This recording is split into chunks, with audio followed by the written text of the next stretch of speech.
The storm that rolled over the mountains that night felt almost alive, like a creature tearing at the roofs of the tiny village that clung to the edge of the valley. Wind screamed through gaps in the walls, windows shook, and somewhere in the distance a frightened dog barked. But inside a small, crooked house at the end of the road, the storm was nothing compared to the battle happening in one girl's chest. Mira's hands trembled as she folded the last of her mother's shawls and placed it carefully in the wooden trunk. The shawls were old, worn thin, and soft from years of use, an almost pathetic inheritance for a girl barely 19.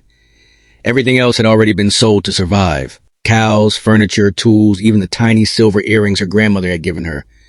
Now only debts remained. Her father's voice still echoed in her mind, even a year after his death. "If anything happens to me, go to Lord Arden. He is a just man. He will help you." Maybe once, not now. Lord Arden was a man of power, the ruler of the region, a commander who'd earned his castle through war and his reputation through fear. People said he never smiled, never looked twice at anyone who didn't matter, and never forgave a debt. He was called the Stone Wolf for a reason. But Mira had no choice left. The debt collector had pounded on her door that morning, shouting that the house would be taken if she didn't pay the remaining sum in 3 days. She didn't even have 3 coins. 3 days meant homelessness, and for a girl alone in their world, homelessness meant ruin. So she wrapped her worn shawl around herself, stepped into the storm, and walked toward the mountains where the castle stood like a dark crown against the sky. By the time she reached the gates, her boots were soaked, her fingers numb, and the last of her courage nearly gone. She expected the guards to laugh at her, shove her away, or let the wolves tear her apart. But instead, they let her inside, surprised but curious, and she soon found herself standing in a long stone hall lit by torches. At the far end sat Lord Arden himself. He was exactly as legends described, tall, severe, sharp in every line of posture and expression. His cloak of dark fur draped over one shoulder, and his eyes, a steely gray, watched her with an unreadable calm. He looked powerful enough to command armies and cold enough to freeze oceans. "What do you want?" he asked, his voice low and resonant. "My lord," Mira swallowed, wishing her voice didn't shake. "I come because of my father's debt. I have nothing left to repay it. Nothing except myself." Arden's eyes narrowed, not with interest, but with something closer to warning. "Speak plainly." She forced the words out, shame burning her throat. "I can offer my service, I can work in your kitchens, in your stables, or if you require something more, Her breath hitched. "I offer my body, if that is the only way to survive." The torches crackled. Somewhere outside, thunder broke the sky. Arden rose slowly from his seat, and Mira's knees nearly buckled. She thought he would be angry. She thought he might accept. She thought he might laugh. But he did none of those. Instead, he walked toward her until he stood inches away. He was taller than she imagined, broader, and though his presence felt overwhelming, his eyes were not cruel. They were searching. "Who told you," he asked softly, "that your body is a currency?" Mira blinked, confused by the softness in his tone. "No one had to tell me. Life did. This world did." "And you came here thinking I would take advantage of that?" "I came hoping you would at least let me live," she whispered. Arden exhaled a long, slow breath that sounded like frustration mixed with sorrow. "You think survival is worth giving up your dignity?" She lowered her gaze. "If dignity cannot fill a stomach, then yes." He stepped back as if her words physically struck him. Then he spoke with a tone she had not expected. Steady, stern, but not unkind. "I do not take what is not freely given, and I do not accept payment that destroys a person's spirit. Your father served me with honor. I will not dishonor him by exploiting his daughter." Mira's lips parted, but no sound came out. "You will stay here," Arden continued. "You will eat, sleep, and work among my staff, not as a servant of the flesh, but as a worker of the household. In time, you will repay the debt through honest labor, and when it is done, you will be free." Her knees did buckle then, from relief so overwhelming it nearly brought her to tears.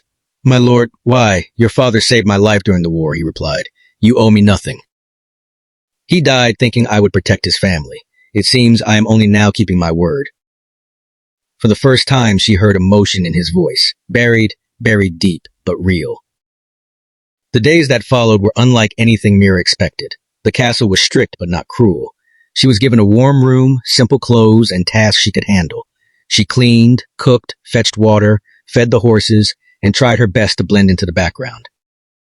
But it was impossible to ignore Lord Arden. He was everywhere.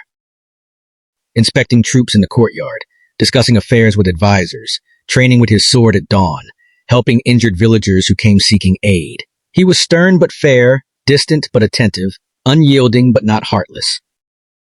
And every time their paths crossed, he greeted her, not like a servant, not like someone beneath him, but like a person. No man had ever looked at her that way. Weeks passed, the stormy season faded into spring, and warmth returned to the mountains. Mira worked hard, determined to repay her father's debt faster than expected, but slowly she realized something strange. Arden watched her too. Not with desire, not with hunger. With concern. With interest. With something she didn't dare name. One evening, after long hours of work, Mira walked out to the courtyard to fetch water. She didn't notice Arden standing beneath the old oak tree until she nearly bumped into him. "Long day?" he asked. She nodded, embarrassed by the dirt on her hands and face. "You work too much," he added. "I work to repay the debt sooner. There is no rush."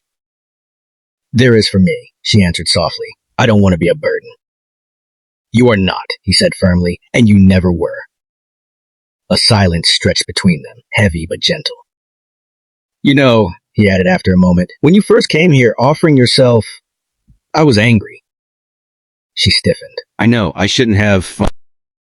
"I wasn't angry at you," he interrupted. "I was angry at a world that taught you such things. Angry that desperation drove you to believe you had no worth beyond your body. You deserve better."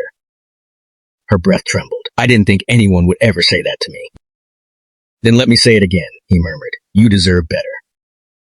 She looked up at him then, really looked, and for the first time she saw past the armor and the titles, past the legend, the rumors, the fear. She saw a man carrying his own scars, his own regrets, a man doing his best to honor a promise made long ago. A man who had protected her when he didn't have to. A man who had seen her as human when she thought she was nothing. Arden held her gaze, and something shifted in the air, gentle, warm, unfamiliar. Not desire. Not hunger. Respect.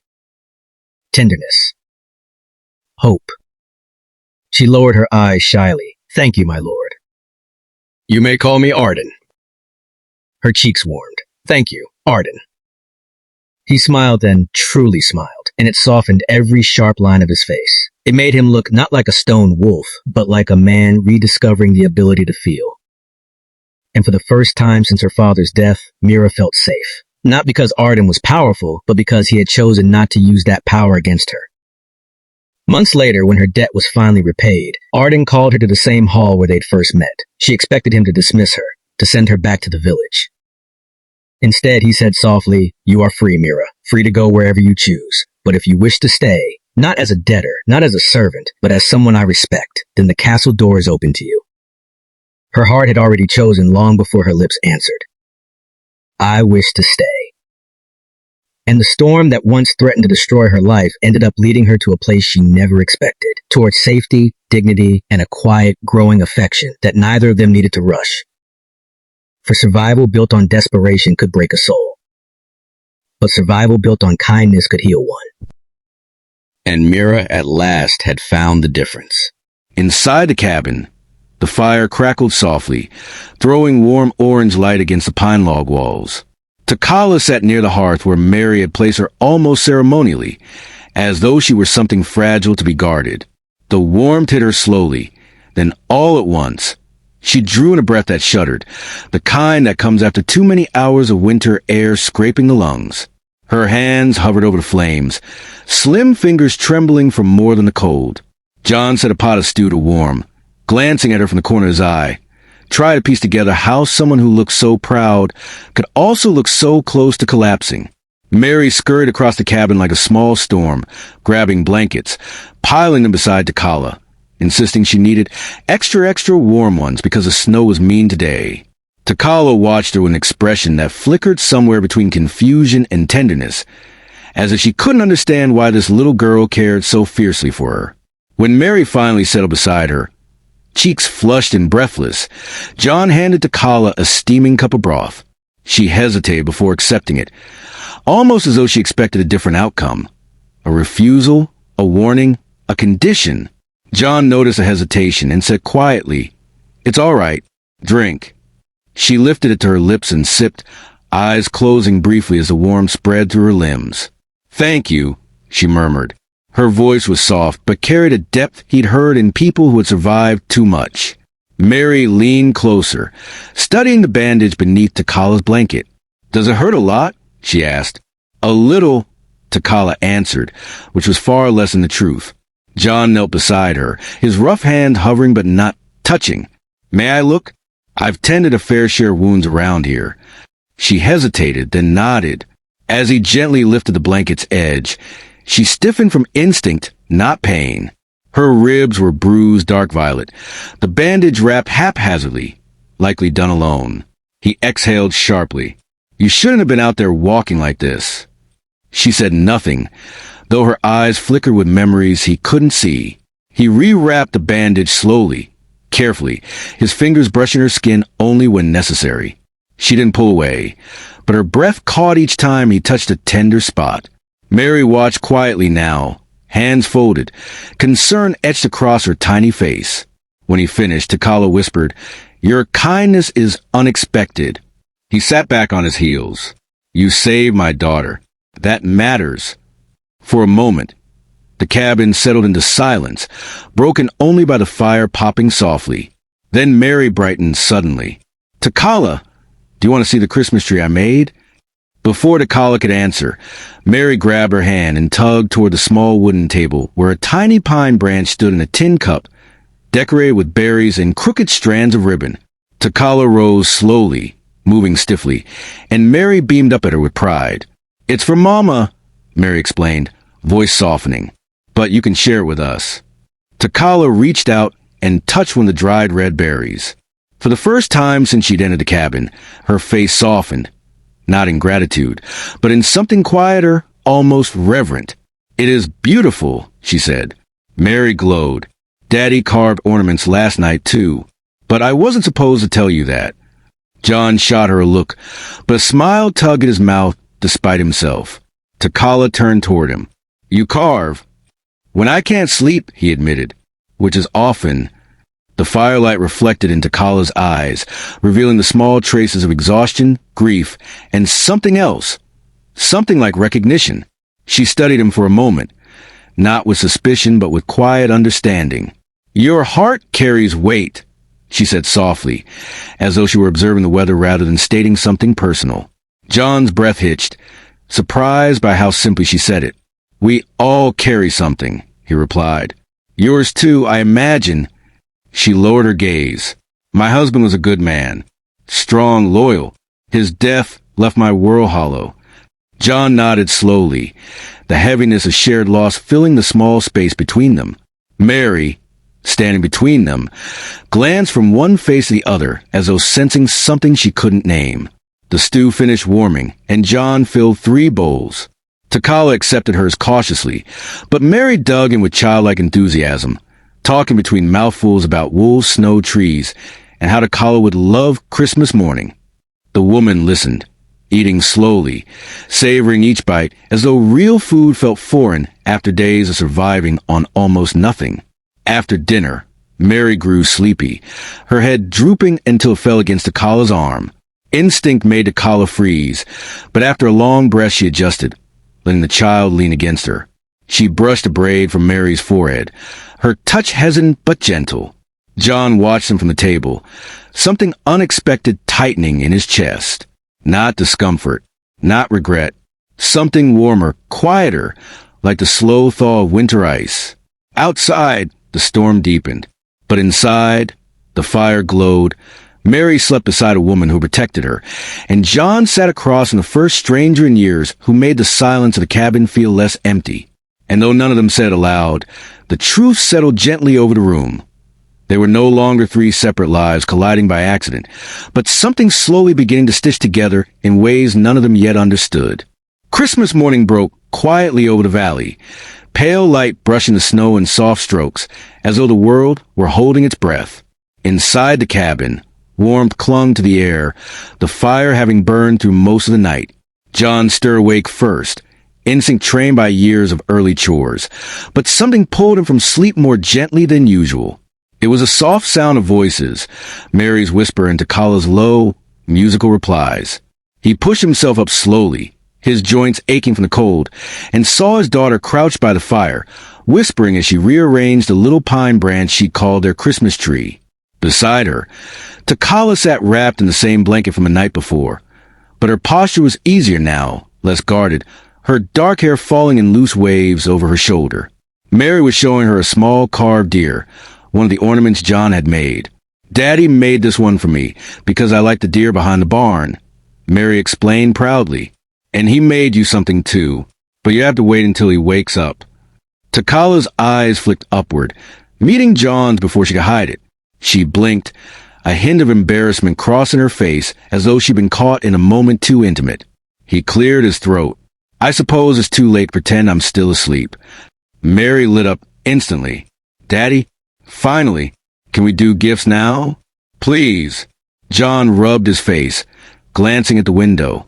Dawn had barely broken, but excitement didn't wait for daylight when you were 7. "All right," he murmured, trying and failing to hide a smile.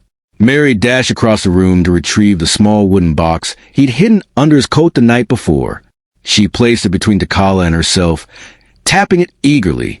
"Open it." Takala looked at John, as if silently asking permission to participate in a ritual that wasn't hers. John nodded. She lifted the lid slowly. Inside lay the small wooden hawk he'd carved, wings tucked close, feathers etched carefully despite his stiff hands. She held it gently, almost reverently, turning it in her fingers as though afraid it might disappear. "Hawk is a symbol of vision," she said softly, fingertips brushing the carved wings. "It sees far. It moves between storms. In my people's stories, Hawk brings messages of change."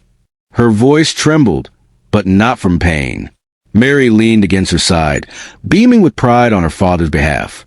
"Daddy said it reminded him of you." Takala's breath caught in her throat, a faint shake passing through her shoulders. She lowered her eyes, the firelight reflecting on the moisture gathering beneath her lashes. "This is more kindness than I have known in many seasons," she whispered. John felt something shift in his chest, a warm pressure that surprised him. "It's just a carving," he said quietly. "No," she replied, looking up again. "It is not." She didn't say more, but she didn't need to. Mary tugged on John's sleeve. "Daddy, show her yours." He blinked. "Mine." Mary nodded vigorously. "The flower for Mama." John hesitated. That carving wasn't meant to be a gift. It had been more of a memory, something he worked on when the nights felt too heavy to sleep through. But Mary rushed ahead, pulling the small wildflower carving from the table and placing it into Kala's free hand. Takala looked between John and the carving, clearly unsure whether she was meant to hold it or simply admire it. "It's for memory," John said quietly. "Mary likes me to make something every Christmas that reminds her of her mother." Takala cupped the delicate wildflower in her palms. "She was loved," she murmured. He nodded once. "Very." Mary slipped between them again, unable to contain her joy. "Takala, can you stay all day? Please? It's Christmas." Takala's expression softened in that subtle, almost imperceptible way she had, emotions moving like shadows across her eyes. "If your father agrees," she said. Mary turned, staring up at John with a pleading intensity only a child could muster. John looked at Takala, at the way she still sat carefully, as if she wasn't sure whether she belonged in the space she occupied. Outside, the storm had passed, leaving the world dazzling and bright. Inside, the cabin no longer felt like the echoing place it had been for 2 long years. "Yes," he said finally. "Stay." Relief washed over Takala, though she tried to mask it. Mary threw her arms around her in celebration. After breakfast, John fetched more while Takala insisted on helping despite her injury. She moved slower than before, but she moved with purpose, with a quiet dignity that commanded respect. At one point, Mary handed her the broom. "You can help me clean," she said proudly. "That's what families do." Takala froze, not because of the broom, but because of the word. Family. She swallowed hard, then took the broom with a faint nod. As the day unfolded, the cabin filled with the sense of stew and warm bread, with Mary's laughter, with Takala's soft humming as she taught Mary an Apache winter song. John listened from across the room, watching the melody weave through the air like smoke. The sound touched something inside him, a place that had been cold for a long time. When Takala lifted her eyes and found his, her song softened for a heartbeat, not stopping, not faltering, just acknowledging him. And in that fleeting moment, in the gentle hush of Christmas morning, something unspoken passed between them. Something fragile, unexpected, and quietly alive.